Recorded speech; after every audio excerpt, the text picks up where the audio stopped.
ஜெயலலிதா அவங்க பேட்டியில சொல்லியிருப்பாங்க, நானும் எங்க அண்ணனும் எம்ஜிஆர் நம்பியார் சண்டை போடுவோம், ஸ்வோர்ட் ஃபைட்டு, அதுல நான் தான் எப்பவும் ஜெயிப்பேன், பிகாஸ் ஐ எம் எம்ஜிஆர் அப்படின்வாங்க. ரசிகர்களை ஃபிக்ஸ் பண்ணும் போது அவர் 2 வயசு பையனை வந்து ரசிகரா ஃபிக்ஸ் பண்ணுவார்.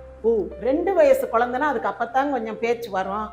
அப்ப வந்து அது நான் ஆணையிட்டால் அப்படின்னு அது பாடணும். அதை 2 வயசு பிள்ளை பாடுற மாதிரி இருக்கணும் அப்படின்றதான் எம்ஜிஆர் வகுத்து கொண்ட விதி. சினிமாவுக்கு அப்பால்பட்டு அவரை பற்றி என்ன ஒரு விஷயம் தெரிஞ்சதுன்னா, ஒரு கஷ்டம்னா, ஒரு தீ விபத்து நடக்குதுன்னா அந்த இடத்துல எம்ஜிஆருடைய ரசிகர்கள் இருப்பாங்க. எம்ஜிஆர் இருப்பாரான்றது அடுத்தது. ஒவ்வொரு எம்ஜிஆர் ரசிகரும் ஒவ்வொரு குட்டி எம்ஜிஆர். இதெல்லாம் வந்து விஜய்கிட்ட இல்லைங்க. விஜய் ரசிகர்கள்ட்ட நம்ம எதிர்பார்க்க முடியாதே.